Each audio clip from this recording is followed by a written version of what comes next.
there, friends. Welcome to episode 73 of That One Gaming Podcast. My name is Colin, but I'm otherwise known as Delicious Morsels, and here with me today is Lucas, aka Carnival9. How is Lucas doing today? I had suffered a thumb injury that has prevented me from gaming. Oof. Oh no! That sounds bad. Yeah. We've also got Neil, better known as VMK89. How is Neil today? I'm doing pretty swell. I got both my thumbs. That's good. I got both my thumbs too. They're even opposable. It's a great sales pitch for Cutco knives because they offer a free sharpening service, and we just got ours back from sharpening, and I was cutting up a bell pepper and just went right through the tip of my thumb. Ooh. Great. Ouch. Yeah. But hey, they're sharp. Yeah. There's some fine quality knives there. Anyway, if you're new to this podcast, welcome. You can find us, well, 2/3 of us not cutting off our thumbs anyway. You can find us on Spotify, Apple, or one of the many other podcasting platforms out there, where the three of us get together every other week to talk about a variety of topics in the world of gaming and try to keep our thumbs intact. That's going to be a prevailing theme in this episode, I think, actually. It's just going to keep coming up, so you've been warned. I played a game of Mario Party Mario Party Jubilee with my wife and her sister last night, and those mini games were kind of terrible with my thumb splint and wrap on. It's really hard to operate a Joy-Con when your thumb is with the tiny little joysticks. No feedback to your fingertip. Yeah, that reminds me. I didn't cut the tip of my thumb off, but I did bash right beneath my nail into a bolt at work earlier this week. It was on Friday, and it was just enough to cut it.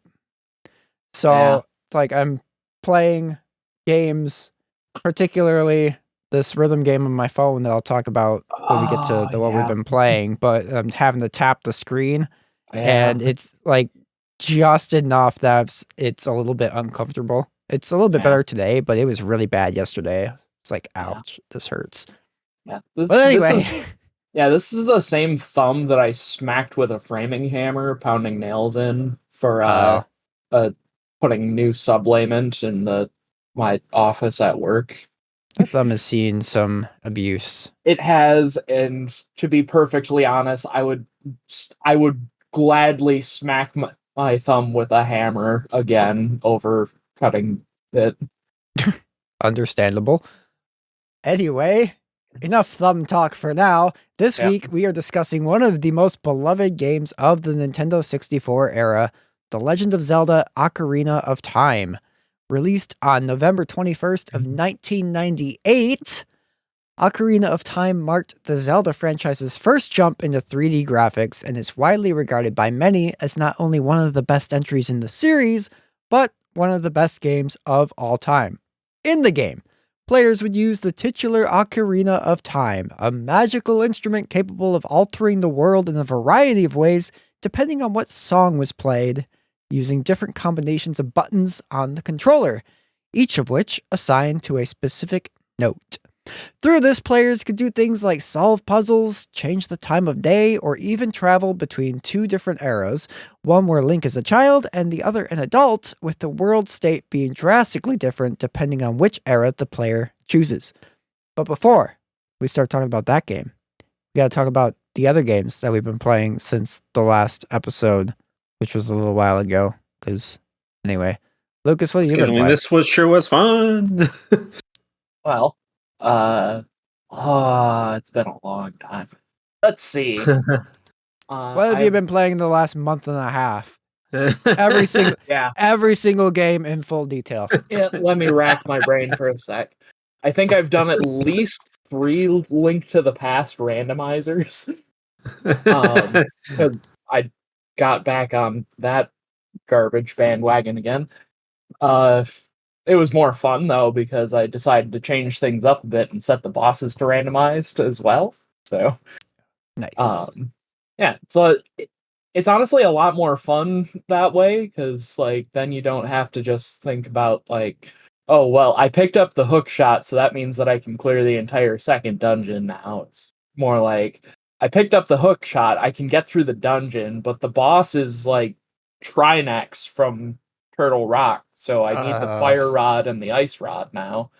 So it just makes for, it's a bigger push into exploring the game than just like finding all the key items and going. Right. And then after doing those couple of randomizers, like, well, it's been a while since I did this. What if I play through an SMZ3 randomizer again? So I got back on or into SMZ3 rando, which is the Super Metroid Link to the Past combo randomizer. So it's like if you go to SM or the SMZ3 randomizer website, which I think is like the URL I think is something like samus.link. It asks you for your Super Metroid ROM and your Link to the Past ROM, and it randomizes items from both games into the other games and whatnot. And there are transition points that will transition you between Super Metroid and Link to the Past. And depending on what your goals are that you set in the randomizer, you have to go back and forth between Super Metroid and Link to the Past, arguably two of the greatest games on the Super Nintendo, if not all time. And, like by default, the ultimate goal is to beat Mother Brain in Super Metroid and Ganon in Link to the Past by completing both games with all of the items randomized throughout each other's games. It is a wonderful, terrible time, and they take like forever and a half to complete because you're playing through two games at the same time. But it is so much fun because I have Super Metroid down to a science, and so same thing with Link to the Past. Like if if you've like completed 100% in Super Metroid and have a decent grip on the game's mechanics, including wall jumping, and you have a decent enough familiarity with Link to the Past where you get pretty close to 100% item collection, which apparently I can according to the randomizer results screens. Definitely try this randomizer out because it is so much fun. And then, yeah, the aforementioned Mario Party Jamboree with my wife and sister-in-law. Last night's game in particular was kind of disgusting because I forget what the map is called, but it's the one with the Goomba volcano that spits out either lava or golden Goombas, where you like get an extra 5 coins for every one you pass. I had some absolutely disgusting luck with that. I collected a total of 8 stars throughout the entire game. Wow. Yeah. And Becca had to pay a boo 50 coins to steal one from me to get her first star. Wow. Yeah. It was real bad. I dominated at Waluigi's Pinball Party or whatever the game is called. The Jamboree Buddy Challenge game that Waluigi has. And ended up, well, I think I was like 2 spaces from a star. I beat Becca getting Waluigi at his pinball game.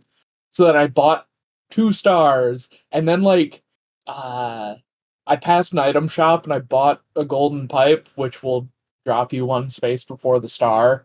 And I won the mini game for that round, which pushed me up to 40 coins so I could buy 2 more stars. And then, yeah, I just kept getting golden pipes and buying stars through that. And yeah, I even got bonus stars from that. Nice. And then Allison had a final score of 4 stars and 20 coins. Nice. But yeah, that's what I've been up to. All right. What's Neil been doing? Not a whole ton. Mostly, what do you know? Ocarina of Time. It's a good game. But we've also got the Minecraft server going, and have been playing little bits of all sorts of Switch games when I get like burned out on Zelda. So I have been playing some Super Monkey Ball Mania or Nice. Banana Mania, which is a lot of fun. Thinking around with emulator stuff on the new Windows. Yeah. Got Dolphins set up. I think this was since we last had the last episode. I was playing some various games to test how Dolphin works on the new computer. I know I did at least Super Mario Sunshine and Sonic Riders. Have we done an episode since we put together your new desktop? I don't know. No, I think it was out of commission last time. Yeah. Right, yeah. It's had graphics card troubles. Yes, right. That's Yep. wild to think about. Yeah. Can that be right? I've only had this for like a month? Or did we record early last time? I'm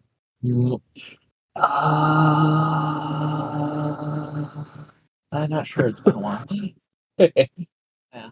Well, I don't know the answer to Anyways. that question. Yeah. Time Nails- feels really weird if that was an entire month since I've had this. Or Yeah. only a month. I mean. Yeah. But yeah, no. Yeah.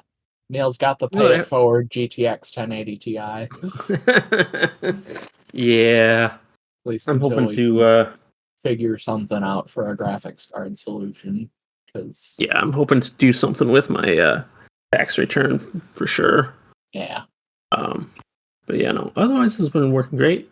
And Sunshine was a game, which also applies to Riders too. That was a game. I guess that is another game that I've played because when you were trying out Dolphin, you were playing Super Mario Sunshine and streaming it, and I decided to play along. Right. I played that too. Yeah. I completely forgot about that. I think I got up to the much beloved Sandbird. Yeah. I think I was stuck in the harbor area. Yeah, me too. Oh, back in the day, at least. Rico Harbor was literally the last area that I completed the first time I beat Super Mario Sunshine just because of the bloopers. Oh, no, wait. This was what? March 26th that we did this? And when did we record our last episode? March, I think. The episode came out on April 16th or so. Yeah. April turned out to be made of scheduling conflicts. Yeah. Well, this is derailed completely. I've played some games. Colin, what have you played? It's almost like my birthday was in April and my wife asked that we could celebrate it. Yeah, and Mother's Day and Easter. Yep. All sorts of stuff. Yeah. I forgot Easter was in there too because that was yeah. There was a lot of things in April. Yep. Tighter scheduling than usual for that month. Yeah. It was also the beginning of busy season for me because I've been working 6 days a week since Easter weekend, I think. No thanks. Yeah. Same sentiment over here. I get in some dollars and I'm having a lot of fun with it because I get to drive a piece of construction equipment for all of that. And when I'm not doing that, I get to drive a train. I like trains. Me too. Yeah. That was the train. Yep. Can tell I like trains by the amount of derailing that I do. But Yep. Colin, what games have you been playing? What's the rail? Well, I don't even know if I was playing this yet at the time of our last episode recording because it was that long ago. But I decided to shelve Xenoblade Chronicles X because at the paces that I've been playing games at lately, only getting to play that game at most an hour or two a week was starting to feel a little bit insurmountable with how big that game is. Yeah. So I was like, I don't even RPG that much, and like an hour a week is not a whole lot for an RPG like that. It's a big game. Like, in terms of just raw stuff to do, it's got far more than the majority of the other games in the series. But it's very good, and I'm looking forward to having time to play it at some point. But yeah, I had the game for like a month, and I was barely pushing 20 hours in it. I was like, okay, I'm just gonna try something else for now. Because I feel like every time I sit down to play this game, I get to an hour and I'm like, I don't know right now. So I'm only playing it for an hour at a time, and I'm like, just never felt like I was progressing enough. So I was like, okay, save this for later. Good game. Very, very, very good game. Some of the music sucks, but like there's some very interesting choices in the soundtrack in that game. I'll say that much. But I just don't have time for it. So I was like, all right, push that aside. Yeah. It's like, I mean, with how big of a fan of the Xenoblade Chronicles series, it would definitely take something like this to be able to push you away and put one of those games on hold. Yeah. So I decided it's time to replay Final Fantasy X, because I haven't done that in a few years. And this is the perfect time, because I know what I'm getting into with that game, because I know that entire game by heart. So I was like, I'm going to play some Final Fantasy X, and I'm like 14 hours into that now. And I love that game so much. Yeah. It's so good. Everything about this game I love. I'm holding off on starting Blitzball because I want to get to a certain can of worms. Yes, and I'm waiting until I get to a certain point in the game where I can unlock one of the best players before I actually start. Because as you start, like, every game you play, the kind of season and everything progresses as well, and other teams can pull in other players from around the world as their contracts expire with their current players and stuff.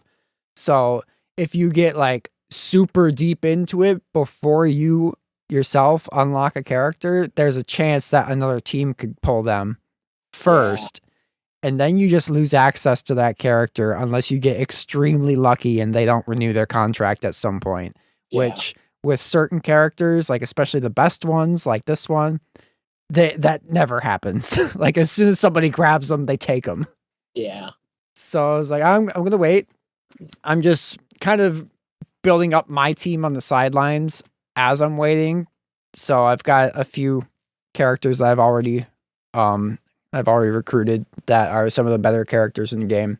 And I'm just waiting until I can get this last one. And then I'm just probably just going to dedicate my life for the next 2 months to Blitzball.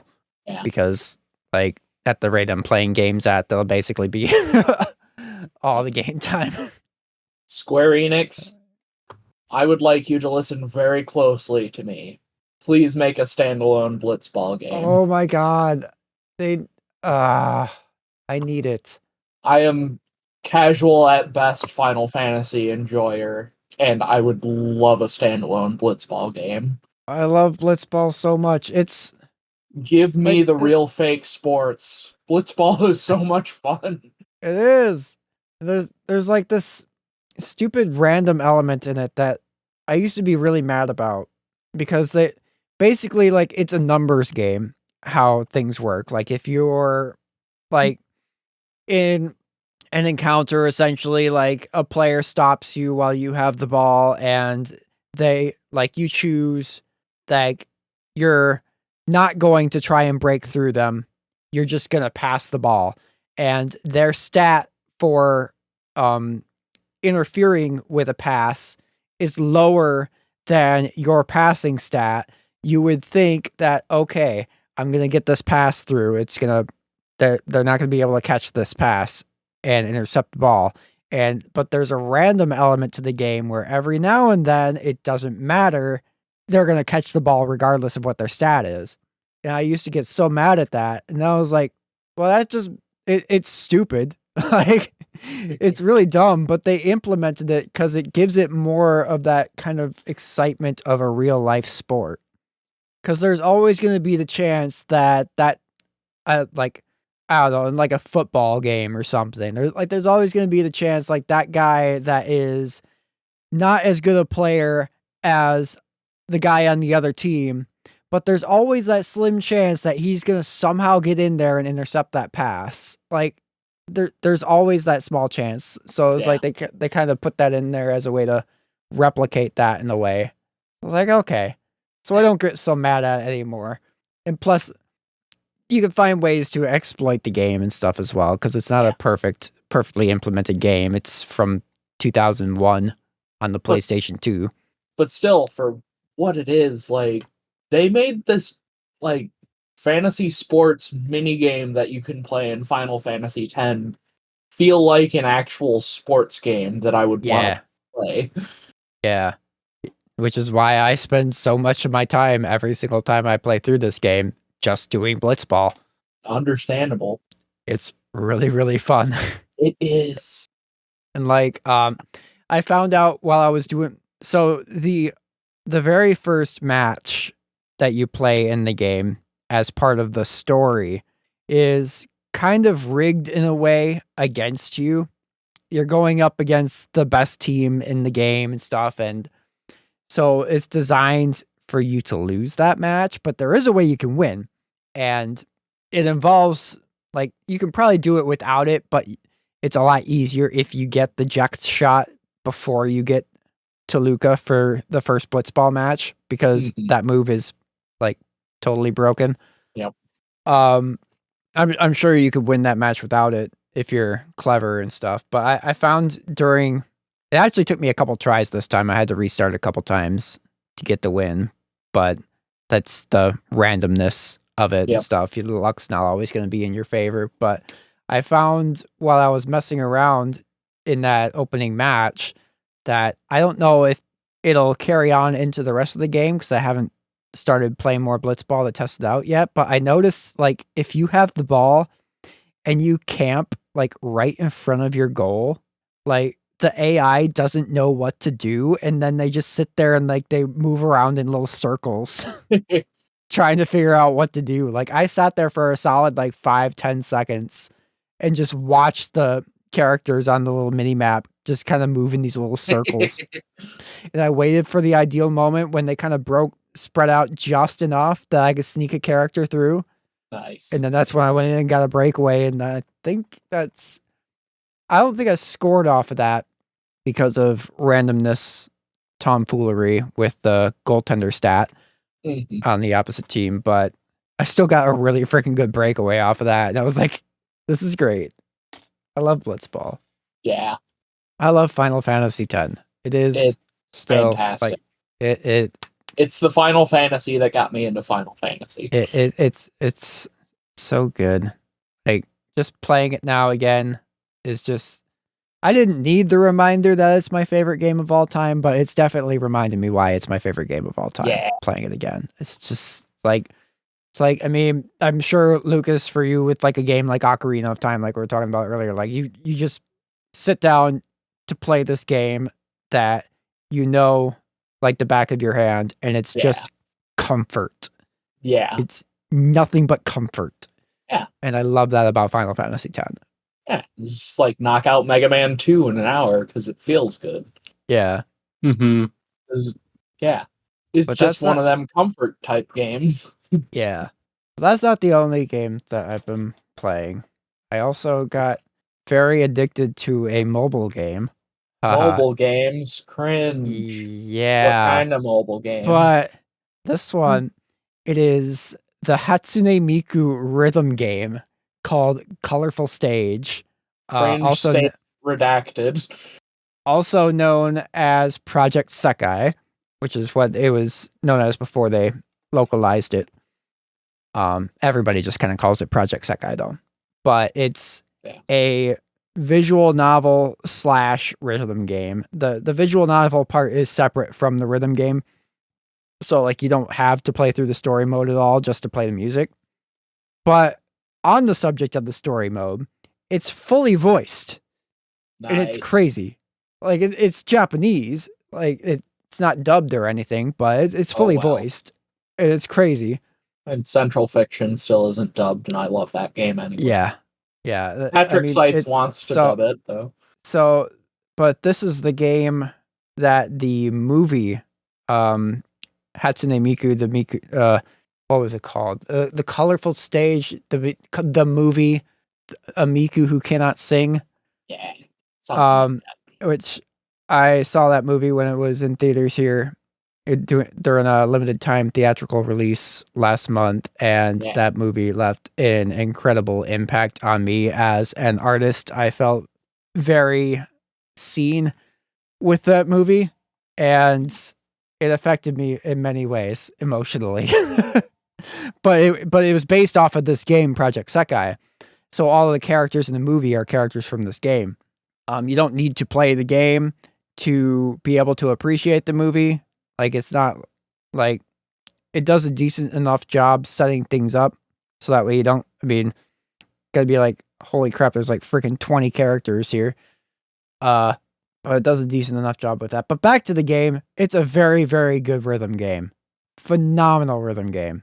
And it being a mobile game, it does have mobile game-isms, like microtransactions and like gotcha and stuff like that. But it doesn't pressure at all into doing that. If you just want to play the songs, you can just play the songs. There's even an option where once a day you can watch a 30-second ad and get a free song. And it can be whatever song from the shop you want. So I just got one today that they just recently added. And like all the music is like, it's obviously like Vocaloid, like Hatsune Miku and stuff like that, all those songs. But it also does break out of that and into like J-pop and stuff as well. Because there's songs by Otto in there. There's Yoasobi and stuff like that. Yeah, and what's really fun about it is it kind of reminds me a lot of like classic Guitar Hero, like pre-Guitar Hero 3, when they had to physically record their own versions of the songs. Yeah, of the Wave Group and Line 6 covers. Yeah, because it's not actually like you're not playing like the song performed by Otto, you're playing the song performed by one of the Vocaloid characters or by a group of characters from the game. And that's still pretty cool because there's a lot of really good Vocaloid voice banks. Yeah. So like it's just got this really cool like classic Guitar Hero feel to like the way those songs are portrayed. And then like even with now speaking of Guitar Hero, would this game be compatible with the cracked.com X Gibson Les Paul controller that I pre-ordered as a birthday present to myself? I don't know because it's all pretty touch screen oriented with the control schemes. Okay. Also with it being a mobile game, I don't think there's a PC version or anything like that. There might be, or like I know there's like an iPad version. I think the cracked Les Paul will support Bluetooth. I need to double check the features. It might. It's free to download. It may be worth a try when that thing gets there. So, but I'll do it. I love plastic guitar games. But yeah, the rhythm gameplay is really, really fun in this as well. I still struggle to go past normal mode, mostly because like when a bunch of notes come on screen, I find my thumbs moving up and down the screen more when they should stay within a certain region to hit the notes accurately. Yeah. So I end up missing a lot of notes. Like touchscreen mobile games, there's always the like touchscreen thumb fatigue. Yeah. Yeah, which was really after I nicked under my nail. Very uncomfortable for playing that. Yeah. But I mean, obviously, I haven't touched Clone Hero since I cut my thumb. Yeesh. But like you don't even use your thumb for the fret buttons, and I still haven't. Yeah, and like yeah, I still can't get beyond normal mode on this because like I said, like as soon as like a bunch of notes start flying, my thumbs just move out of place just slightly, with it being a mobile game on a touch screen and stuff, so it gets really difficult, but it's still really, really fun even on normal. There's such a wide variety of songs from all across Vocaloid. Like Yeah.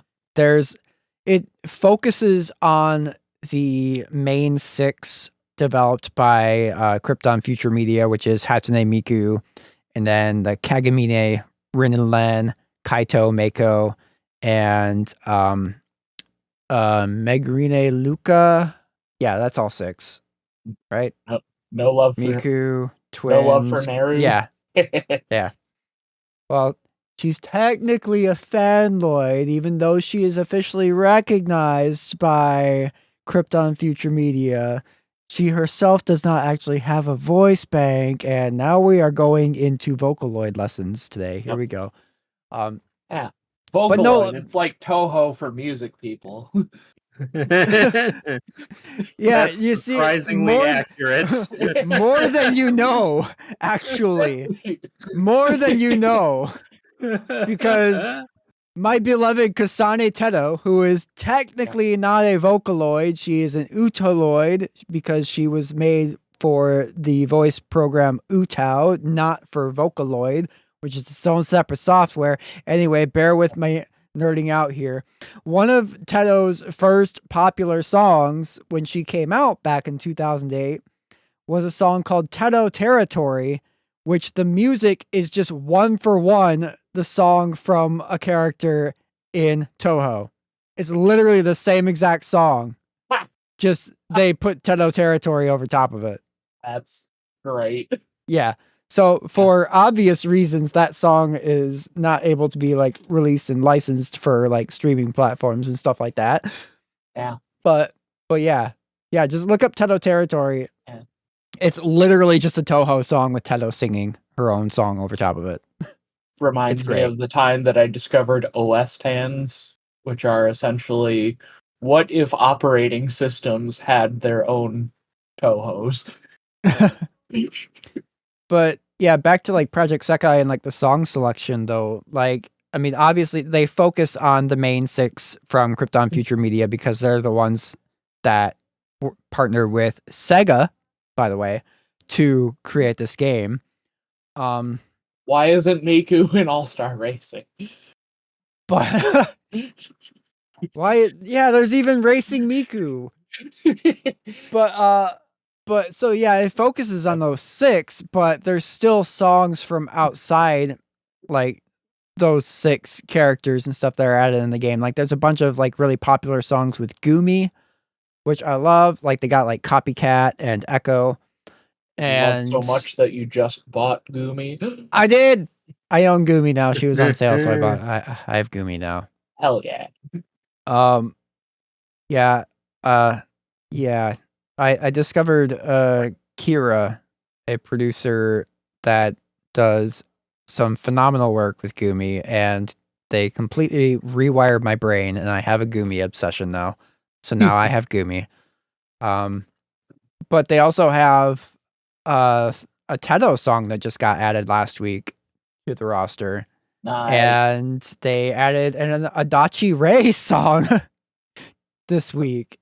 Yeah. Like Adachi Ray, famous for being another Utao character, but she sounds very much like a robot. And there's actually a guy, I don't know if he's the guy that designed her or this guy that just got really obsessed with her or whatever, but there's a real life guy that is building a real life Android version of Adachi Ray. It's weird. A little bit. Pretty cool though. Yeah, it is pretty neat. But yeah, they added the song Heat Abnormal, which is probably Adachi Ray's most popular song, I would say. But yeah, that's in the game now. And it's like cool. So Thank you for sharing all of this vocal lore.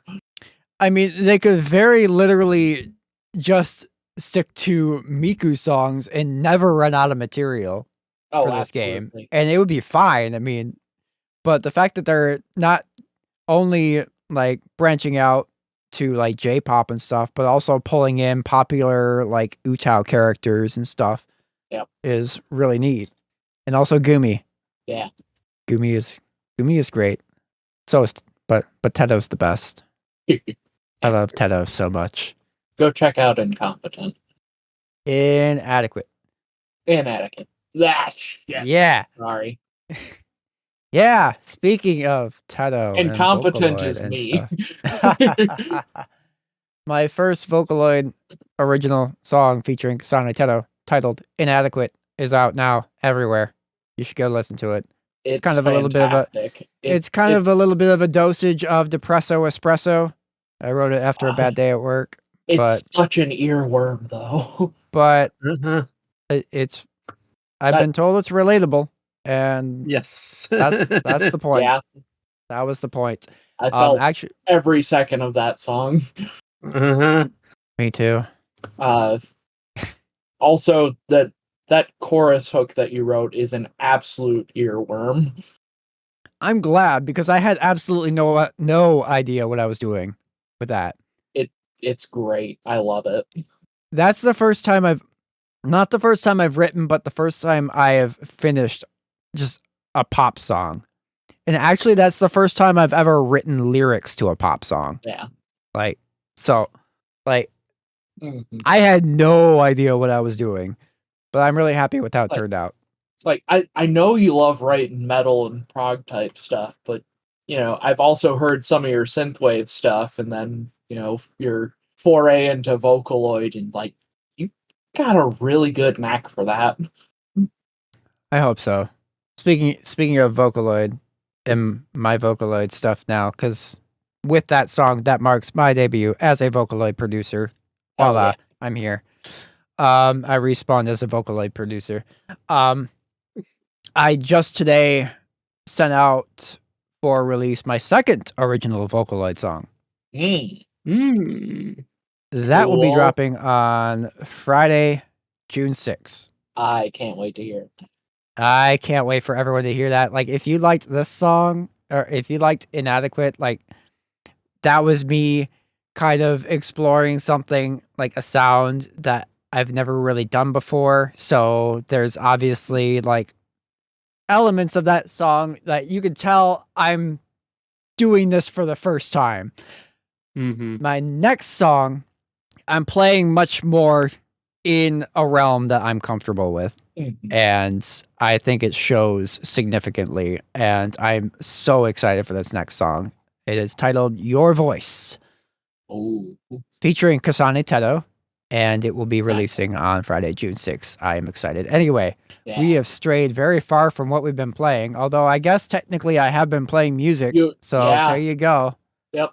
But let's get back on track here and move on to our main topic discussion, which also features a bit of a musical theme. Would you believe it? What do you know? Definitely planned that out. Yeah, definitely. I mean, totally. Just, that's what we do. We know exactly how these things are going to flow before we even get into it. We are. These are all transitioning. Yep. This is actually, this entire conversation is pre-scripted. We're all just reading. Even the ums are in there to make it feel realistic. Sure are. That reminds me, actually, I'm gonna go off into one more stupid little tangent. I had this stupid idea that we could just, because especially now that I have enough voice banks to do this, could just I know where this is going. We can make a podcast where it's just Vocaloid characters talking. I know how to do it. I know how to do it. More than 20 minutes of that would get kind of annoying. Nah. Yeah. I mean, it would have to be short, obviously. Yeah. But like, we do have a friend who's interested in being on the podcast, but also doesn't necessarily want their like actual voice on recording. So Oh my That's god, a we good can point. interview We could Teto. have them on and then redub them in Vocaloid. Oh, and that would make so that- much sense because of that person's favorite game franchise too. Being Toho. Yeah. That could be fun. Yeah. But yeah, I've discovered the secrets of Talkloid, and Oh. well, I mean, they gave me great power, so I used that power to have Teto say that Kingdom Hearts Dream Drop Distance is not a good game. You sure did. And so I know how to do that stuff now. Anyway, Ocarina of Time. It's a game. Yeah. We're back on topic. Sure is. Yeah. Do you have the ability to like create your own audio samples for your synths and stuff? Elaborate. Well, let's hit the music right off the bat because we're already on that subject. Did you know that pressing the R button and the Z button on the N64 controller while playing the ocarina will like raise or lower the pitch of the C button and the A button notes by half a step, like sharp or flat? Interesting. Yeah. I knew there was a way to modify them, but I didn't know that like that was. Yeah. And the way. you can also use the analog stick to you pitch modulation with it too. Interesting. Yeah. Yeah, that's probably the coolest thing about Ocarina of Time though, is the ocarina itself. It's incredibly versatile for just a little video game instrument. Like I used to play the Digimon theme on it all the time. Nice. But yeah, like if you have a way of capturing samples and you want like Ocarina of Time instruments, there's like convenient way of getting sampled notes, sharps and flats and all. I'm sure there's probably already like a sound font for that as well. Well, certainly. I'm pretty sure Ocarina of Time is just like general MIDI for N64, basically. And then get swarmed by Nintendo's lawyers for using it in a song. Yeah, but unless I alter it in some way. But yeah. Cool thing you can do with the ocarina. Yeah, the ocarina's really cool. Yeah. I will say though, full disclosure, a rare one for me. Oh man. But I still to this day have never beaten this game. Why not? On my most recent playthrough that I started for this podcast, I got to Lord Jabu Jabu, which is like the third main dungeon in the game. So you're still young Link. Yep. And I was just like, I think I'm done. I think I'm done. The early dungeons in the game, I mean, people always harp on about the water temple being bad. And it's like the water temple itself isn't bad. It's just a menu navigation thing that the N64 was kind of plagued by. It's not an issue. It's completely a non-issue in the 3DS version. Yeah. But it's also kind of a non-issue if you're willing to do some like glitches. Yeah. but like the early dungeons in the game are not even like break the dungeon type glitches. There's I guess fittingly continuing on with the mentioning of Ocarina stuff, there's a glitch in Ocarina of Time called Ocarina items that will allow you to play the ocarina without necessarily having one by like catching a thing in a bottle, like a bug or a fish, backflipping, pressing the bottle button, and then pressing the button for a different item. And when Link lands the backflip, they'll pull out the item that you press that isn't the bottle, and they will play it like an ocarina. And if you do that with your shield in the water temple, when you approach the Triforces on the walls to raise and lower the water, it will trigger the ocarina melody thing that will allow you to interact and play Zelda's Lullaby to raise and lower the water. Huh. Wild. Yeah. But yeah, I don't like the early game dungeons. I guess the Dongo Cavern's all right, but like the Deku Tree is just boring, and then Jabu Jabu is incredibly annoying. Yeah. Great Deku Tree has some very tutorial dungeon. Mm-hmm. Yeah, I feel like that's just kind of the main complaint with this game is it's very tutorial-y throughout the whole thing. Yeah, it kind of is. Yeah. And see, at least in Majora's Mask, like your fairy in that game, Tail provides a bunch of sass to you for using or how to use items and whatnot. Because if you're playing Majora's Mask, you probably played Ocarina of Time, and you should know how all of these items that are returning work. Right. Navi, on the other hand, is like Neil and I were talking about this before the podcast. It's like Navi's a bit like Amachao from the Sonic Adventure. Mm-hmm. She'll just from Sonic Adventure 2 specifically. Yeah. It's got an annoying voice. It talks. I think Omachao is worse than Navi, honestly. Yeah.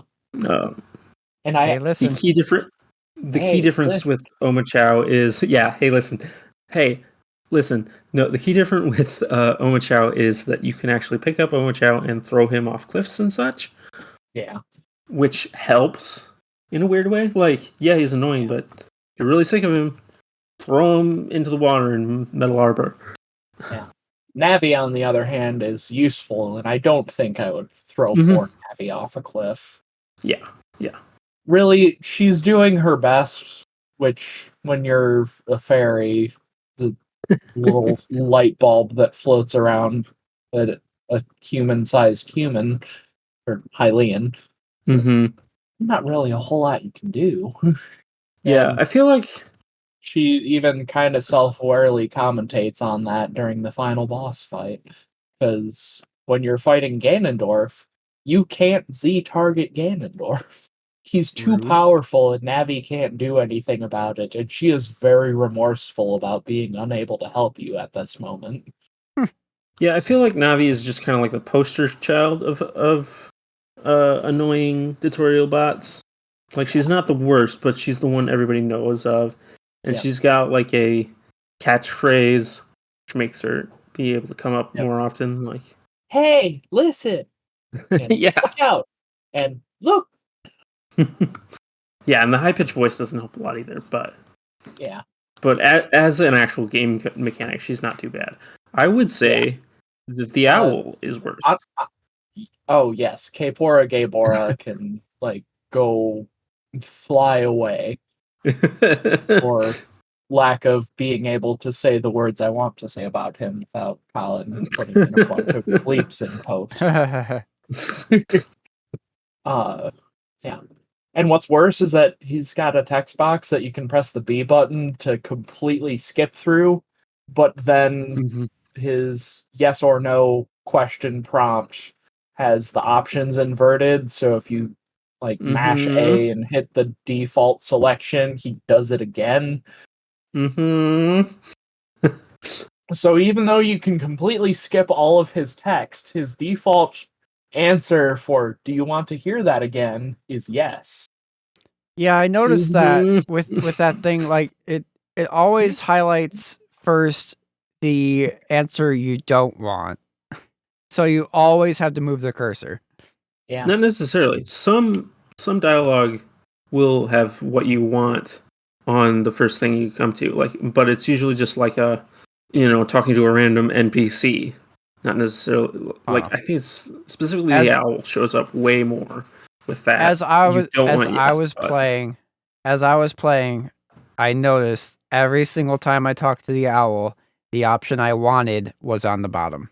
Every single time. Yeah. Every time with the owl. I'm talking about other NPCs. Yeah. Oh. Yeah. Yeah, I did notice that with the owl. It's like, so bad. Yeah. Other NPCs don't repeat their entire conversation when you select the wrong thing. Right. And he shows up. Like, what was it? The Zora River area? He shows up and tells you about Zora River, and I think he says, "Oh, play Zelda's Lullaby" or something. So that's fine. But then I ended up backtracking to do something, and I came back into the area, and the owl's there again, tells me the exact same thing. Oh, no. Still can't skip it, and it still can't click yes, or can't click yes as it. Oh no, he comes. The option is still reversed. Yeah, and that happens other places if you too. haven't entered. Oh no. Mm-hmm. Why Kpora, Gaybora? And like he doesn't even need to tell you that because there is a Triforce sitting right in front of the waterfall that you're supposed to play Zelda's Lullaby at. Just like every other place in the game you're supposed to play Zelda's Lullaby at. I feel like they could have just been like, well, Navi would have figured that out, help you figure that out if you can't figure it out yourself. But no, we'll have two annoying tutorial bots. How she does in how she does in the Kakario village graveyard, where the Composer Brothers grave is, and you play ZL there to get the Sun Song. Like, Navi knows what she's doing for the most part. She's actually genuinely helpful. This game would not be possible without the Z targeting that she provides. Can we talk about Z targeting? Revolutionary game. Yeah. Yeah. I don't think I could get through this game without it. But it's quite honestly a really good way of navigating a 3D game.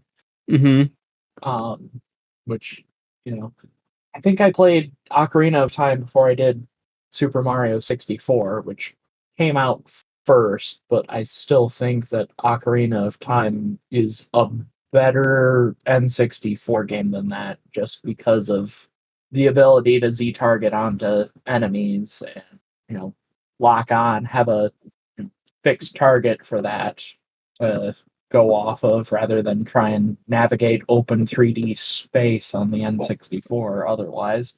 Right.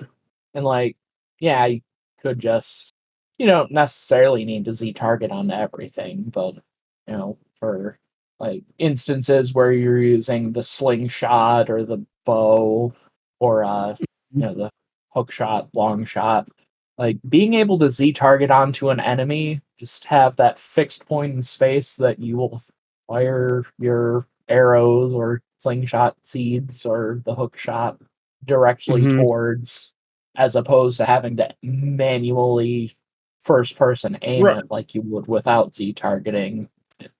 Right. It makes a surprisingly large difference for quality of gameplay. Yeah, that definitely paved the way for lock-on systems and stuff throughout all of 3D action games that would follow. Yeah. It's hard to get through a 3D action game without a lock-on system. Yeah. So yeah, indeed. Thanks, Navi. And yeah, Z-word targeting also helps with not necessarily traversal, but not necessarily. Yeah, traversal is the word I was looking for. Yeah, it helps with traversal and platforming to an extent, but yeah, there's definitely a lot of movement that you get out of Z targeting. Yep. The ability to really do a jump attack. Yeah, when you Z target, in addition to moving forward, it locks your camera in place so that you can strafe around or side to side, move backwards while facing the same direction, jump attack, like you said. Yeah. It also gives you the side hop and the backflip as well. Yes. Which are both fairly useful. Yes. There were a couple early game before I got the boomerang Skulltula tokens that I was able to kill the Skulltula, but I wasn't able to get to the token easily. But the backflip actually saved me, because backflipping gets just a little bit higher. Yep. And grab those Skulltula tokens. Yeah. It's like I took some it screen provides just the right amount of vertical height to be able to grab some of the tokens that you would Yeah. otherwise need a grabbing item like the hook shot or the boomerang for. Yeah. It was very entertaining too, because when you grab a sculptural token, it freeze frames. And Yep. so I would have images of Zelda, or not, oh god, I just did the thing. Link upside down. Link upside down, and they're all saved on my Switch album. So, but yes, no, it's Link.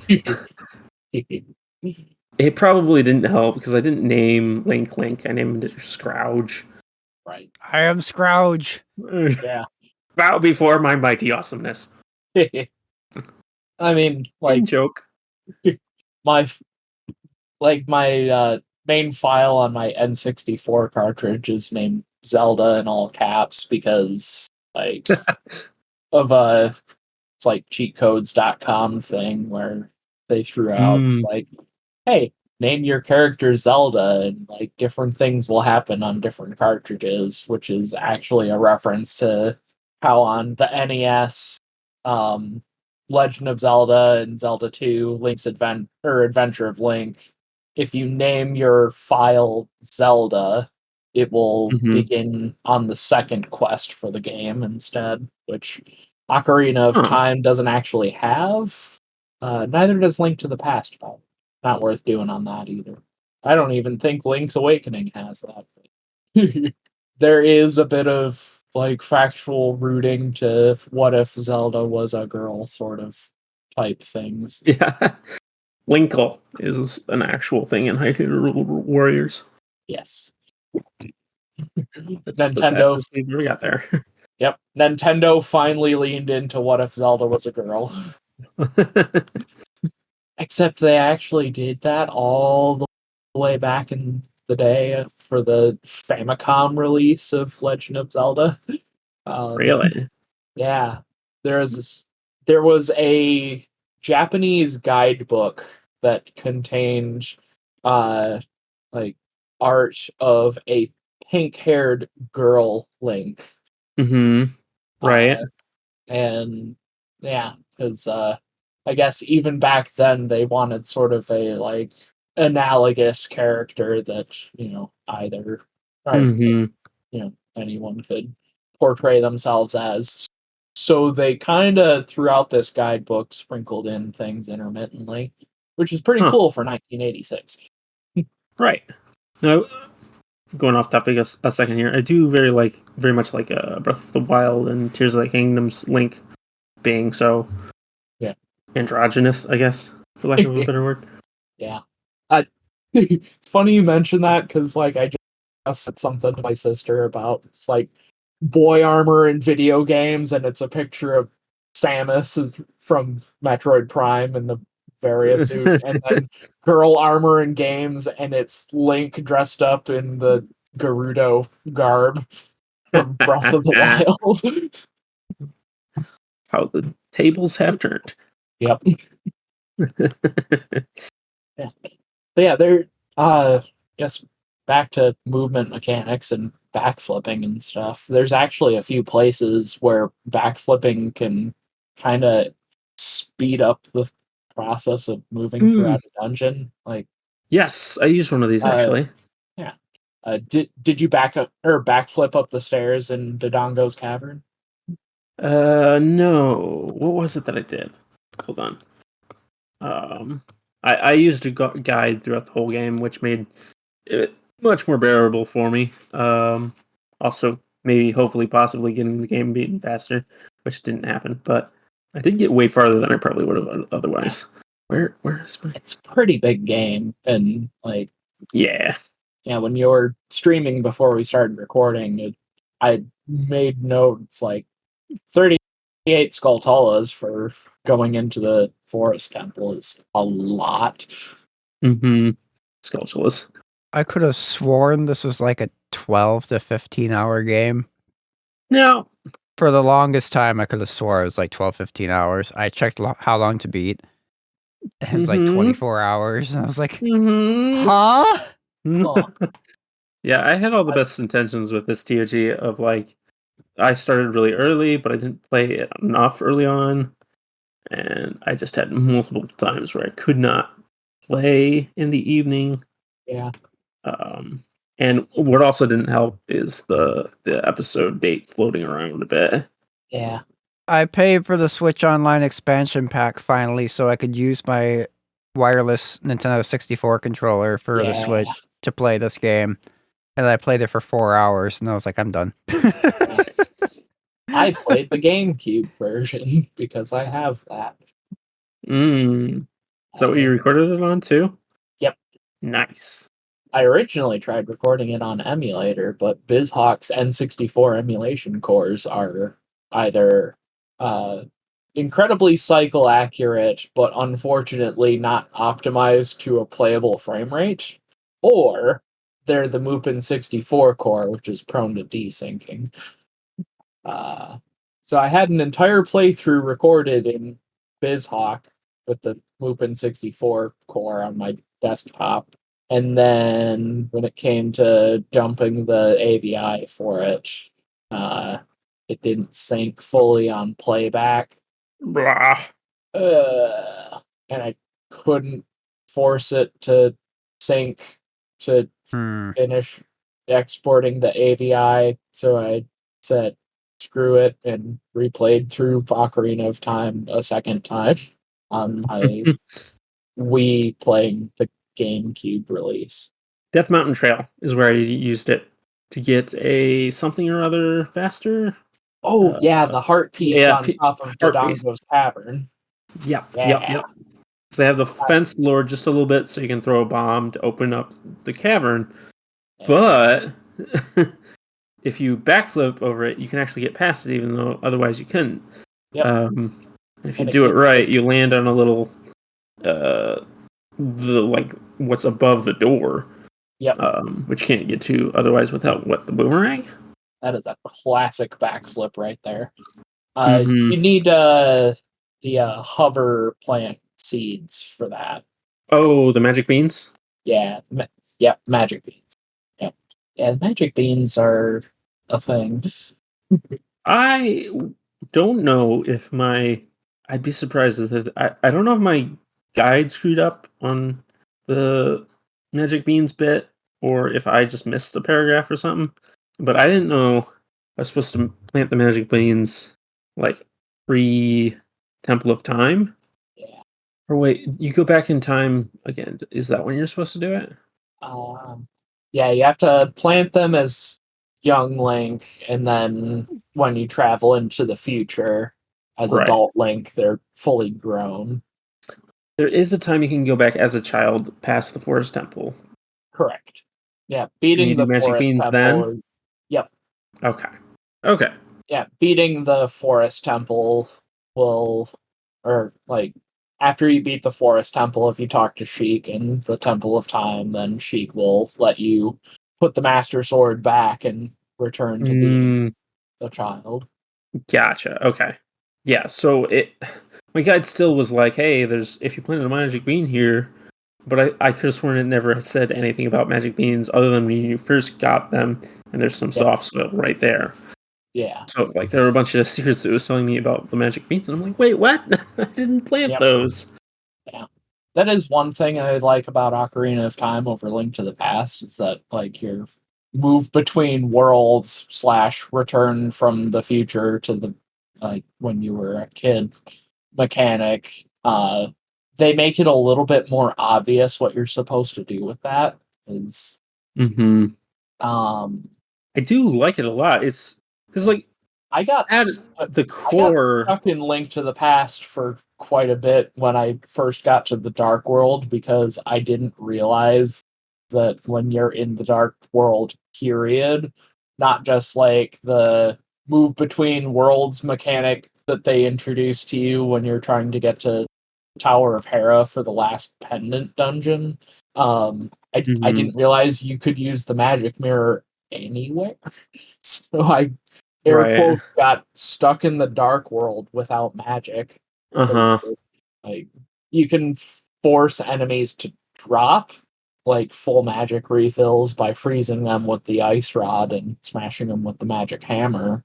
but you can't do that if you don't have magic to use the ice rod with. So I was, air quotes, stuck until I realized that.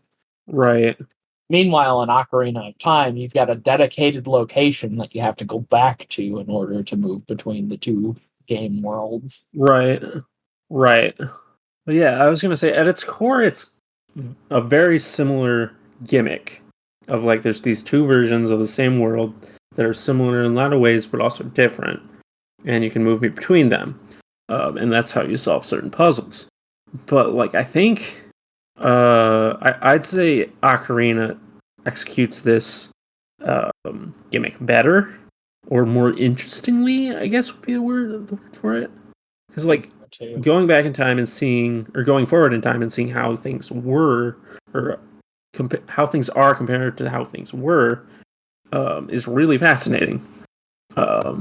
Yeah, especially like the lost, as far as I got, the Lost Woods bit where Mido doesn't recognize you. I thought that was neat. yeah. I know you go back as child Link. Yeah.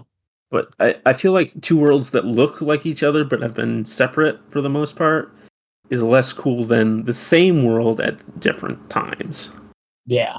I mean, yeah, I agree. Not to brag on Link to the Past, but I like the way I like the two worlds mechanic in Ocarina of Time a lot better, just because. Right.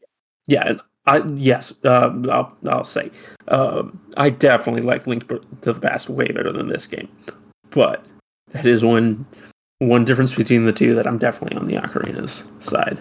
Yeah, and like Link to the Past isn't actually even like traveling back and forth between two different time periods, traveling back and forth between a light world and a dark world. So why is it Link to the Past? Like Ocarina of Time is actual time travel. Yeah. Yeah, they actually have a couple of like predestination paradoxes in Ocarina of Time though. Right. I don't know if you visited the windmill in Yes, well, I was going to bring that oh up. yeah, you have to visit the windmill in order to You get the do. hook. Yeah. Yeah, I don't. If you pull out the ocarina in front of the guy in the windmill, he'll be He like, freaks out. "That's an ocarina, just like the one that the kid had that played this song that I'm going to play for you." He screwed up this whole windmill, and then he will teach you the Song of Storms.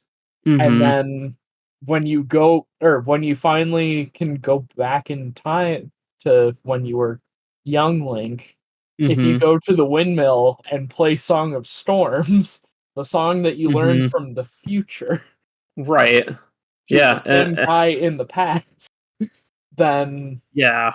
it does in fact screw up the windmill, and it actually drains all of the water out of the well in Kakariko Village, and you get to go to the bottom of the well, which is like full of zombies and stuff.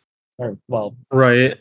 Redeads and Gibdos and Dead Hand, or there's a Dead Hand, which is a mini boss that you fight to get the Lens of Truth, which lets you see the unseen, aka turn invisible items visible. And yeah, doing like having an RPG jump around in time and have like predestination stuff is kind of like playing with fire, because you can very easily screw that up and have inconsistencies. Yep. Seeing Ocarina do it well is pretty impressive.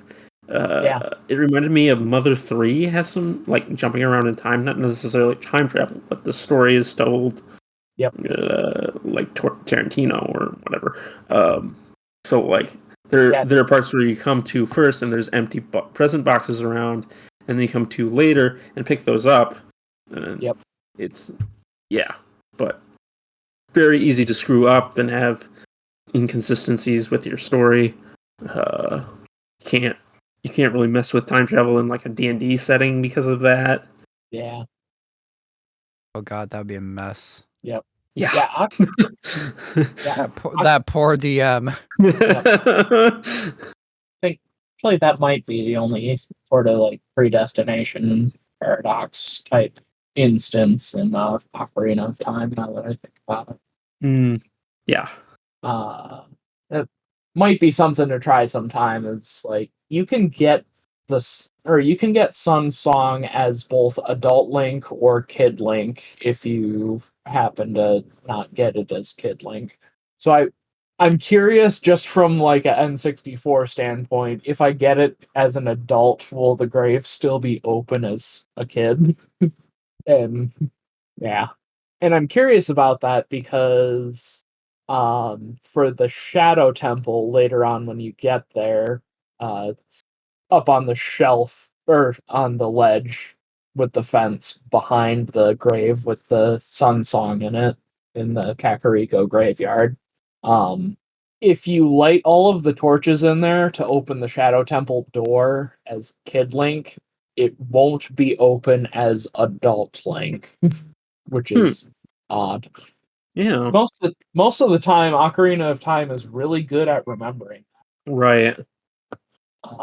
Yeah. Yeah, and like you don't get to the Shadow Temple till after you've beaten the Forest Temple, the Fire Temple, and the Water Temple, which, you know, as far as like oddities in the game, kind of brings me to the next point, is that sometimes Ocarina of Time's a bit broken, and as adult Link, you only actually have to beat the Shadow Temple and the Spirit Temple in order to get to the like Zelda cutscene before you go to Ganon's castle. Weird. Yeah, Ocarina of Time, more like Brokarina of Time. This game can be a bit buggy in places. You know, hmm the aforementioned Yeah. Ocarina items. If you really want to, you can play the child dungeons out of order. There, like, there's a trick called a Navi dive, where if you like back off the ledge that or of the little water pool in the Lost Woods that leads to Zora's domain. If you back off that ledge and then jump slash back onto it and press the up C button to talk to Navi at like just the right frame, you will fall off the ledge while talking to Navi, and you will fall all the way to the bottom of the water pool while talking to Navi. And if you like exit out of that, you can swim underneath that or into Zora's river and have access to Hyrule without ever having to beat the Great Deku Tree or technically even collect the sword or the shield. Um, so I've had a few playthroughs of this game where I have like beaten Dodongo's Cavern without ever collecting the slingshot, which you normally would need for the like eye switches on the walls. Side hop jump slashing around the rings of fire on those platforms sucks, by the way. um, and really, you only have to beat Dodongo's Cavern before doing Lord Jabu Jabu in order to get bombs to hit the switch to open the door in the first room of the dungeon. Everything else after that, you don't need the slingshot or the bombs for in Lord Jabu Jabu's Valley. Um, there is a hover glitch that exists in the game where you set up this other glitch called Infinite Sword Glitch, where you like crouch stab and then interrupt the crouch stab with like a Navi conversation or talking to a sign or picking up an object. And while you're in that state, if you backflip and block damage with your shield or take damage in some or that doesn't cause you knockback, you will stay suspended in the air to some degree. So if you get Infinite Sword Glitch, you can actually like hover up to the switch in the first room of Lord Jabu Jabu's belly off of like the rocks that the Octoroks in that room will spit at you. So you could beat Lord Jabu Jabu first. Interesting. Yes. This game is incredibly broken. Bomb chews in particular are a huge source of like brokenness, because if you drop them in mid-air, they just explode immediately, which means that you can do these massive staircase hovers and just completely break the game wide open. Probably most notably in speedrun category called GSR, which is Ganon source requirements. So you just have to pick up the bare minimum things needed in order to go complete Ganon's castle normally, or air quotes normally. It does a trials skip, so you don't have to do the like forest or light forest, fire, water, shadow, spirit trials to dispel the barrier in Ganon's castle in order to go fight Ganondorf. There's a staircase hover called the Spirit Hover, which lets you complete the Spirit Temple without having to travel back in time and perform or like play through the child section of the dungeon, because the Spirit Temple utilizes the like child link, adult link mechanic to like you play through half the dungeon as Kid Link, and then once you pick up the silver gauntlets at the end of the Kid Link section, then you can complete the adult Link section, which is a really cool mechanic. But you can also just like do the Spirit Hover and get the silver gauntlets, and then do a super slide hover across the gap to the other side and get the mirror shield and just go finish the dungeon from there.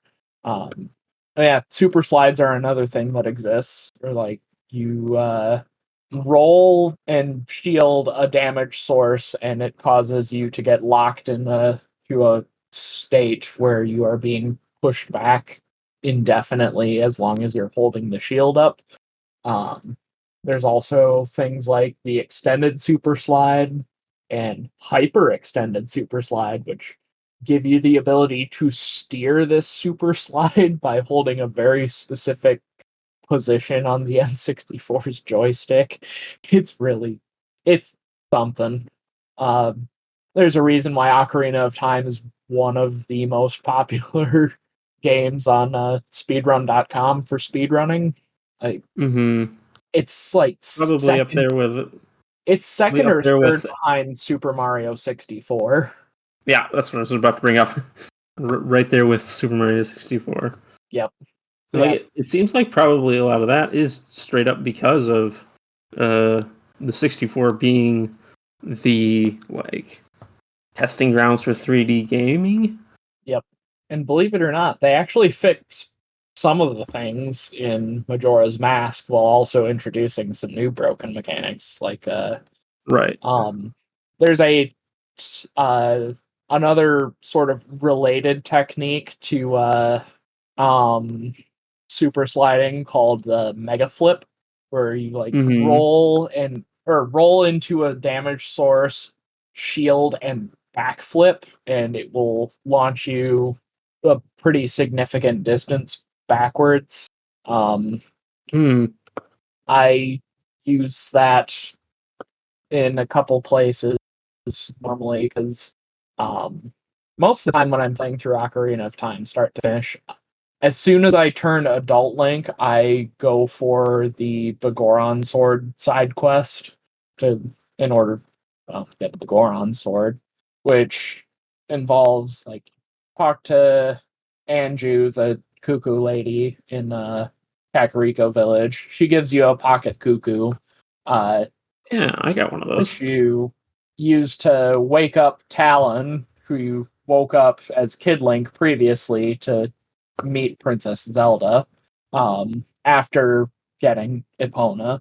And once you've gotten Epona, if you do this, then Talon will return to, or wait, no, he stays in the village or Kakariko Village, but I mean, he's happy that Malon is back in charge of the ranch.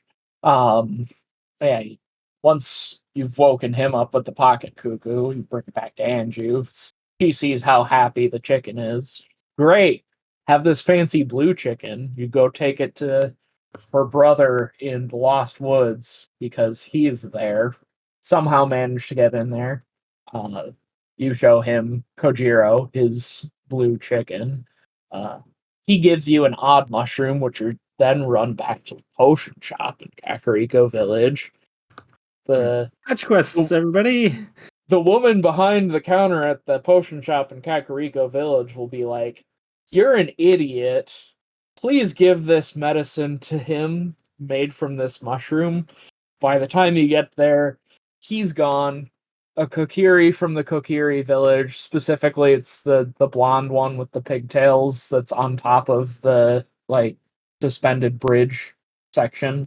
She'll be there. It's like that medicine was made from the mushroom from the Lost Woods. Give this back to me. By the way, that guy is dead now. He turned into a Stalfo. Here's his saw. He left this behind. You bring that saw to the head carpenter in Gerudo Valley. He's like, "This is my saw. I thought I left that with my old woman." Which in turns is the potion shop lady, which apparently is both Anju and the guy in the Lost Woods' parents, I guess. He'll give you the broken Begoron sword. You bring that to Begoron on top of Death Mountain. Begoron will be like, "I would love to fix that, but the volcano erupted and I can't see anything anymore." So then you go to Zora's domain, but it's frozen. So is King Zora. So you go through Ice Cavern, end up getting the Iron Boots and the Serenade of Water, which is the warp song for to get to the Water Temple. Jesus. But then you get the blue fire, which lets you melt red ice, which King Zora happens to be encased in. So you do that. King Zora's like, "Great, I'm alive again. Here, have a blue tunic." Oh yeah, I completely skipped over the part where oh my gosh, you what skipped over a part of this. Yes'n't. This part is just on the routes that I take, because I usually will go through Goron Village instead of climbing up to the summit from the outside of Death Mountain. And there you'll meet Goron that is the son of Darunia, that Darunia named after you. He's rolling around, you hit him with a bomb, he stops rolling, he starts crying. He eventually gives you a red tunic. Then I take Death Mountain Crater up, because if you go across the bridge in Death Mountain Crater, then you get the cutscene where Sheik gives you the Bolero of Fire, which is the warp song to that. Anyways, back to Zora's domain. King Zora will give you the runarounds like, well, you show him Begoron's prescriptions, like, well, we have the ingredients for it, but we don't make it. So here's a special eyeball frog. Take this to the weird professor in Lake Hylia. He'll make them into eye drops for you to give to Begoron. So you run there, then talk to the professor. He's like, "Ooh, I haven't seen an eyeball frog in forever. I'm gonna have deep fried eyeball frog eyes for dinner tonight." It's like, "No, I need you to make this into eye drops, sir." It's like, "Oh, okay." So yeah, then you run all the way from Lake Hylia back up to the top of Death Mountain to Begoron, give him the eye drops. He makes you wait 3 days while he fixes your sword, and then you get a sword, which does more damage than the Master Sword, but you only can wield it with 2 hands, so you don't have access to your shield. Anyways, that's what I usually do is right away when I become adult Link. What was my point again? Do a bunch of pre-prep for like the forest, fire, and water temples all at once, all together. To just go back to back to back, while also having a sword that does more damage than the Master Sword because boss fights. And I still don't remember what the original. Oh yeah, you get a horse too, which also means that you can access Gerudo Valley, which also means that you can go rescue the head carpenters that decided they wanted to become Gerudo thieves, but they're not women or Gerudos, so they arrest them. Wild. Yeah. I was talking about the Spirit Temple, wasn't I? Yeah, maybe. I don't know. So Yeah, you need the Gerudo membership card because the head Gerudo at the Gerudo Fortress is like, wow, that's really impressive that you rescued all 4 of those carpenters and defeated all of our guards in the process. You're worthy, even though you're not a Gerudo or a woman until Breath of the Wild. Ha, jokes. I still don't remember where I was going. Yeah, this game has a couple of side quests in it, such as the Begoron Sword side quest and the collect all of the Skulltula tokens to fix the people in the Skulltula house in Kakariko Village. I know Neil was in the process of collecting all the Skulltulas as they were going. How about you, Colin? yeah.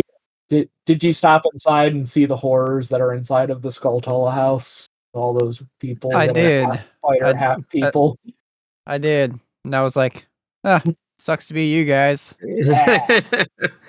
Those poor guys are some nightmare fuel looking guys. Yeah. Yeah. I was only gonna plan to get as much like 50 of them because I was reading that like the all of them prize isn't really worth it unless you're going for 100%. Yeah, it seems like I probably didn't need to go meticulously for every single sculpture that was in the guide that I could get to, but Yeah. you know. Yeah. It's a bit tedious after you get 50 because then there's no more rewards until you get all 100 of them. Right. Not really worth it. But you do get more Even more the space in your wallet. even the Ocarina of Time randomizer devs thought of this. It's like, wow, that would be terrible to collect all 100 Skulltulas in order to collect an item to progress the randomizer. So we're going to cap that at 50. Uh-huh. That's good. Just like how they made the Dampe, the Gravekeeper in the Graveyard, the minigame always rewards Yeah, that's item the that is one I randomized skipped. there. Yeah. That's the one I skipped was that one. Yep. Because like it was in the guide, it was like, this is a very frustrating sculpture to get. And I'm like, Yeah. sure, not getting that one. Yep. Hard pass. Yeah. Yeah, they made it so that you were guaranteed to get the reward item from the grave digging adventure immediately instead of trying to make you find it. Yep. Yeah, there's some nice quality of life updates that they included in Ocarina of Time randomizer, and had it not been for cutting the tip off my thumb, You probably would have done some of that.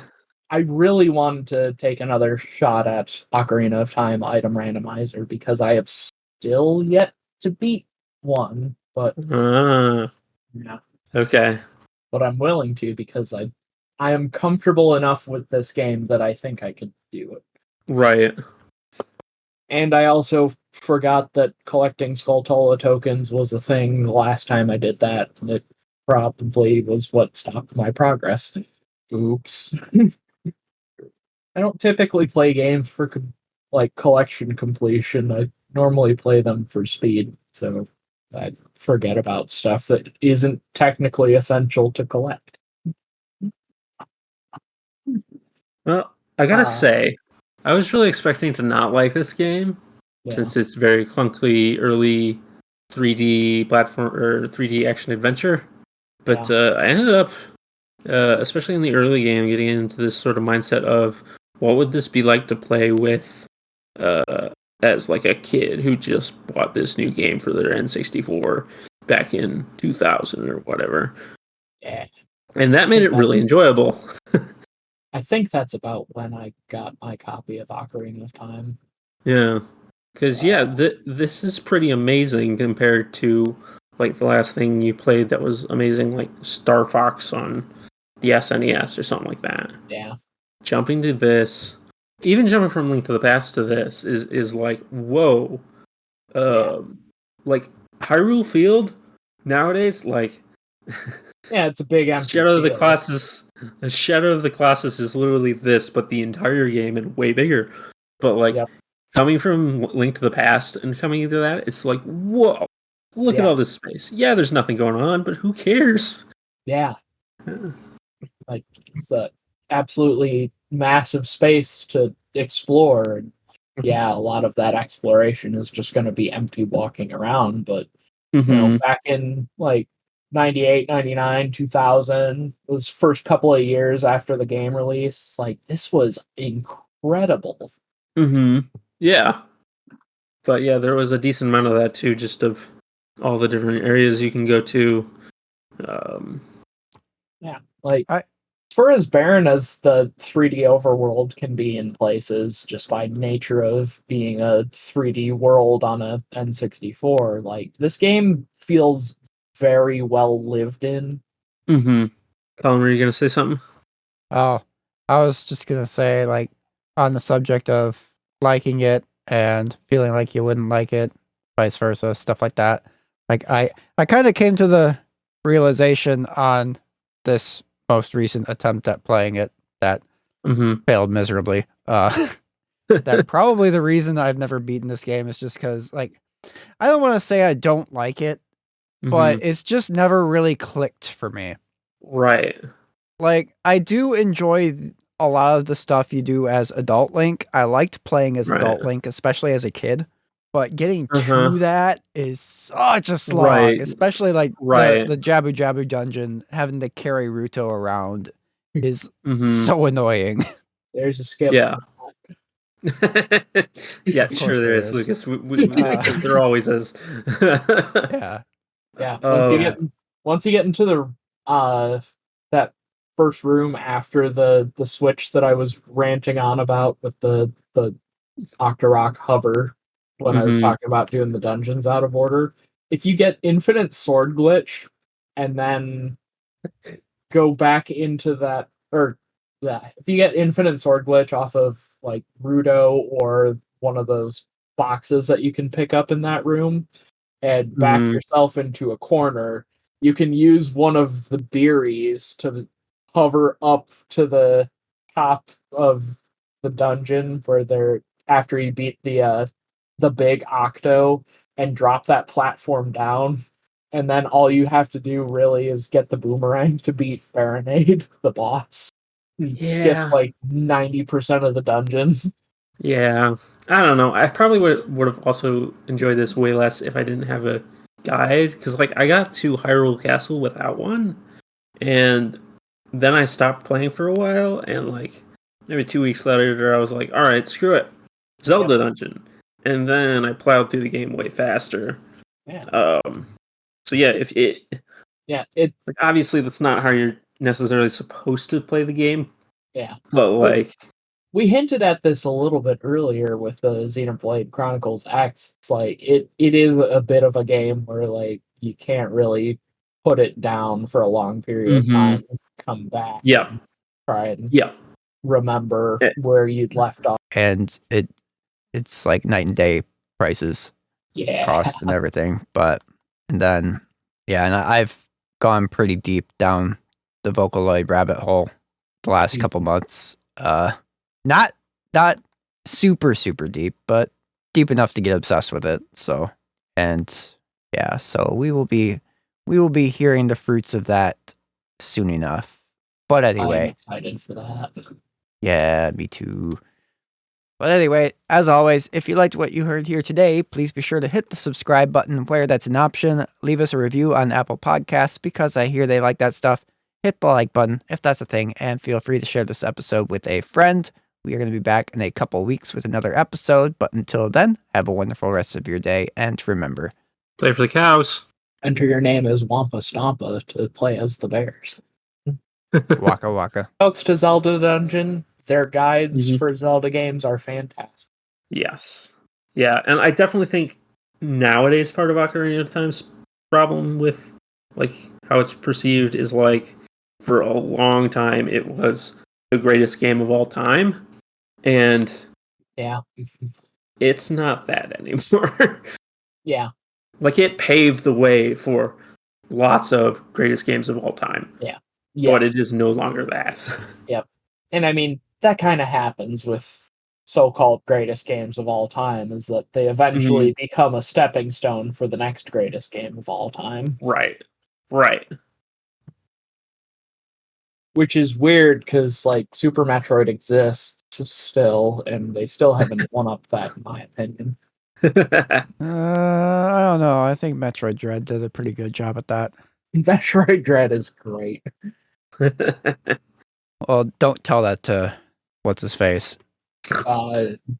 David Jaffe. Yeah, that guy. Yes. I was gonna say Chris Yep. for some reason. I was like, wait, that's not right. Yeah. That's how out of my mind that guy is. Yeah. He's got a room named after him in that game. Sure does. Yeah, side tangent. Super Metroid is the game that actually got the speedrunning community at large to start naming rooms in game. Like, Super Metroid was one of the first games that like the community set up a like actual consensus of what every room in the game was going to be called, and then that continued on to other games, Right. including Metroid Dread, where the Jaffe room is named after David Jaffe because he could not get through the room.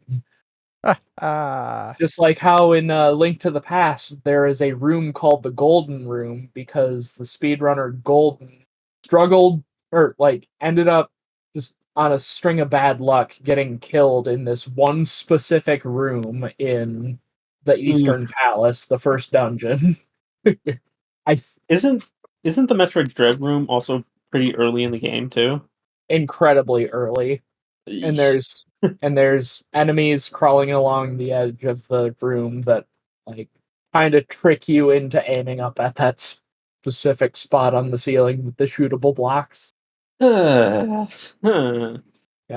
Like cryptic shootable blocks in a Metroid game is not a new thing. They've been doing that since 1986.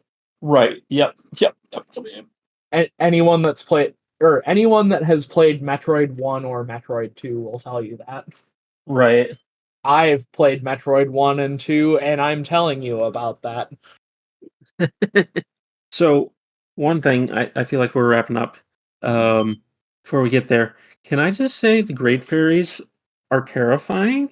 Yes. Oh my god, yes. Like, what is going on? Who okayed that design? Yeah. This is a children's game. Chapel Roan in 2024/5 did. Maybe with less vines, though. Yeah. Yeah. But also, she kind of pulls off that look. The Great Fairies in Ocarina of Time don't. Yeah. Like, why? Some questionable character design choice. No, yeah. Why did they not just like have a separate polygon for her clothes? Yeah. If we ever get around to that one game, Legend of Zelda Wind Waker, the Great Fairies in that game are such an improvement. Right? Like, I get there's low polygons, but surely. Yeah. Surely there's a better way to go about that. Uh-huh. I don't even like her face. Yeah. I could have fixed that easily. Her eyes bother me. The face isn't so bad. It's the everything else about them. Yeah. Well, definitely everything else is terrible, but I'm like, even the face I don't like. Yeah. Like the low polygons there probably censored things quite a bit for us. That's true. Yeah. Yeah. Anyway. Being covered in vines with thigh-high boots doesn't, unfortunately, leave much to the imagination. Yeah. Yeah. Anyway. Let's move along. Sprites are better than 3D models sometimes, guys. Let's move on to our segment that's named after a better Zelda game. Oops, I said it. Our weekly Link to the Past. Not wrong. I like Link to the Past better, but I also love Ocarina of Time. Yeah. I mean, I getting before we fully transition, getting back to saying games never clicked with me, sort of thing. I'm sure someday it will, I was really hoping that playing it for this episode would have been the time, but just other circumstances in my life kind of also compiled and prevented that from being the case. I would never in a million years say this is a bad game. Like this is not this is not a I don't like this game, so it's trash type of thing. It's just like, I mean, one of these days, I'll lock you two in the basement and never let you out until you beat the game. Oh, God. Did I say that out loud? Oh, God. Don't listen to Lucas as he ever tells us to come to his basement. Yeah. It's a trap. It's a trap. But he still has my tools in his basement. I'm going to need to get them at some point. Hey, kid, you want a scroll saw? But yeah, like I think I still have box for the motherboard. We replaced your high school desktop. I'm pretty sure. Yeah. You might want that. That had the driver software CD in it too. Yeah, I think you gave me that. Maybe. I hope so. Maybe. That's useful. Boxes, maybe not so much. Yeah. But yeah, I mean, I have in the past sunk a fair amount of time into trying to play this game, especially back on the 3DS when that first came out. This was the first game I bought when I bought my 3DS back in the day, and I played it quite a bit because that was my only 3DS game. Wasn't it one of the launch titles too on that? I think so. It was definitely launch window. Yeah. Mm-hmm. Like it was definitely within the first couple months. It might have been a launch title. Yeah. The 3DS does really help. Yeah, I mean, with some of its fixes. Yep. I don't know how the big bottom you guys screen was are a game on changer for this.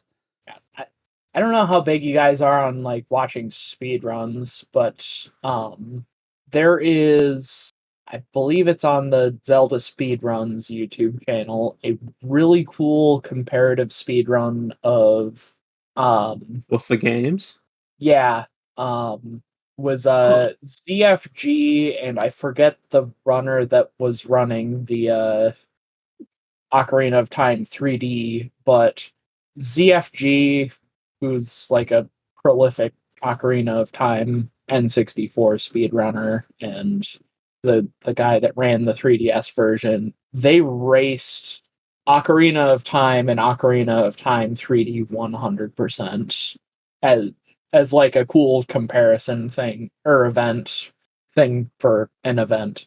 And it's a really neat watch just to see all of the version differences between the games. You know, if you guys are into watching speedruns and stuff. Mm-hmm. I know that's kind of my thing. Yeah, I find myself watching speedruns when it's the kind of game that you can get really fast, even just like through normal gameplay. Mm-hmm. Like, obviously, Sonic is there, but like Celeste was absolutely one of the things that I was like, I want to see speedruns of this. Oh my gosh, the Celeste speedrunning community is insane. Uh-huh. It is ZSR Speedrunners Showdown. Ocarina of Time 100% versus Ocarina of Time 3D 100%. ZFG1 versus Ben Stevens 56. The what? The link that I shared. Anyway, weekly link to the past. Oh, one more thing. Okay, go ahead, Colin. One more thing, Jackie. Today, the date of recording is May 18th of 2025, and turning 26 years old today, releasing all the way back in 1999, another Nintendo 64 game, Star Wars Episode 1 Racer, the pod racing game for the Nintendo 64. That was very, very good. Great game. Great game. The Game Boy Advance version, not so much. Or not Game Boy Advance. The Game Boy Color version, not so much. But the N64 version, awesome. Uh-huh. Really fun racing game.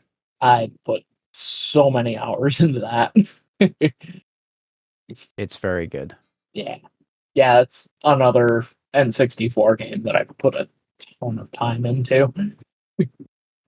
Those are kind of few and far between now that I think about it. It's like Super Mario 64, Mario Kart 64, Ocarina of Time, Majora's Mask, and then probably in 5th place, Episode 1 Racer.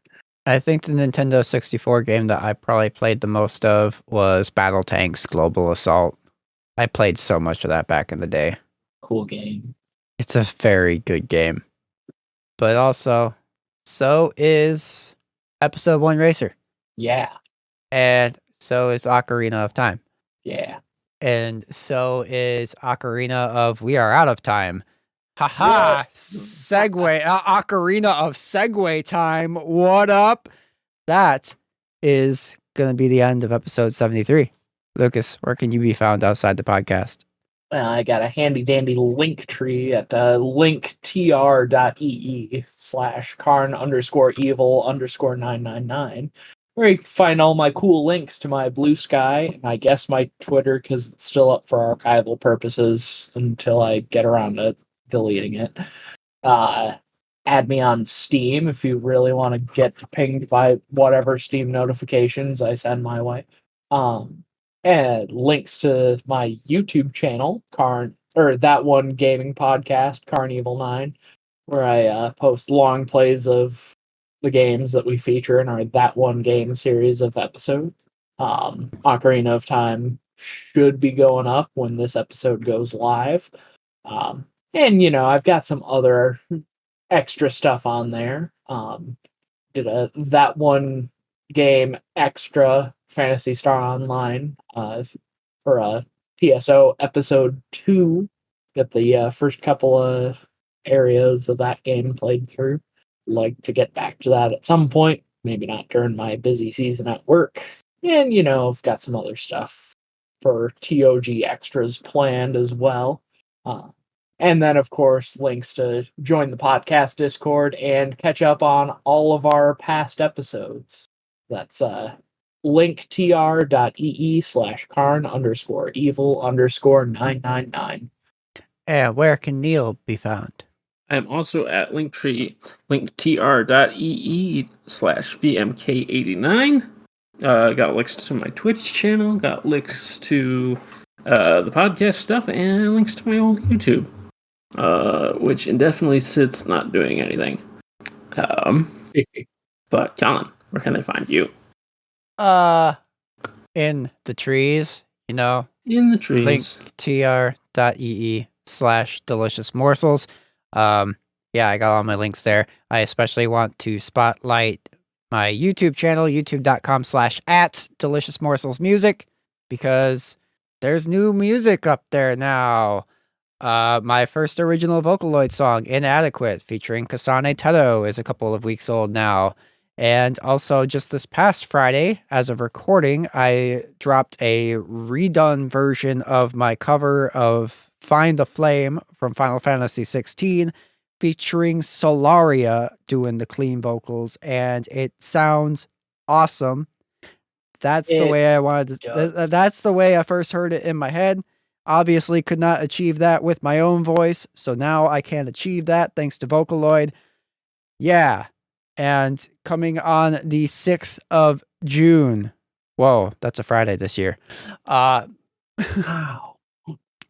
Anyway, June 6th, Friday, my second original Vocaloid song, titled Your Voice, featuring Kasane Teto, will be dropping on the YouTube channel and on all the streaming platforms and stuff. So keep an eye out. Go over there, hit subscribe, and watch some videos and listen to some Vocaloid music, because it's good. Vocaloid is awesome. I wish I discovered it sooner. Anyway, it was always something that I've been aware of, but it's so much cooler when you have a friend who is doing Vocaloid compositions. Yeah. Like, I knew about Miku, because how do you not know about Miku in the age of the internet? Like, everybody knows about Miku. But I didn't really know, like, much further beyond that, as far as, like, all the different characters and voice banks and stuff like that. And I especially did not know how accessible it was as a music producer myself to get a hold of these Vocaloids and other voice banks and vocal synthesis softwares, like, unbelievably accessible to a point where I am very disappointed I didn't go down this rabbit hole years ago, but I'm making up for lost time now. So there's that. Yeah. And I'm having a lot of fun with it. And yeah, it's been fun. So go subscribe to my YouTube channel and follow me on whatever streaming platform you prefer. I am releasing all of my Vocaloid music as Delicious Morsels instead of my real name, just to kind of separate the two from one another. Mm-hmm. And yeah, so I am Delicious Morsels on Spotify, Apple Music, Amazon Music, YouTube Music, like all the musics. That's where you can find my Vocaloid stuff. You should listen to it. It's pretty good. Yeah. I promise it's not bad. I can at least promise that much. It's great. Check it out. But listen to it now. Yeah. Pause this outro. Go listen to Inadequate. Yeah, it's only 2.5 minutes long, so I mean, it's great. You're good. Anyway, that's all. And if you liked what you heard here today, please be sure to hit the subscribe button where that's an option and leave us a kind review on Apple Podcasts or Spotify because I hear they like that stuff. Hit the like button if that's a thing, and feel free to share this episode with a friend because we are going to be back 2 weeks. Let me check this. No, wait. 1 week, aren't we? We're going to be back next week, actually. There's that's how weird scheduling got over the last month. Yeah. We're still a bi-weekly show, but our next episode will be next week. It's my fault. Because sorry, I got a job that bettered my life. everything is weird right now, but we'll figure it out, I guess. Yeah. I'm always weird is a perennial thing for me. Yeah. Anyway, but yeah, until next week, have a wonderful rest of your day, and remember. Oh right, play for the cows. Yeah, and if you play Epona's song for them, they will give you Lon milk. That's true. Stored in a bottle. Just don't assault the chickens.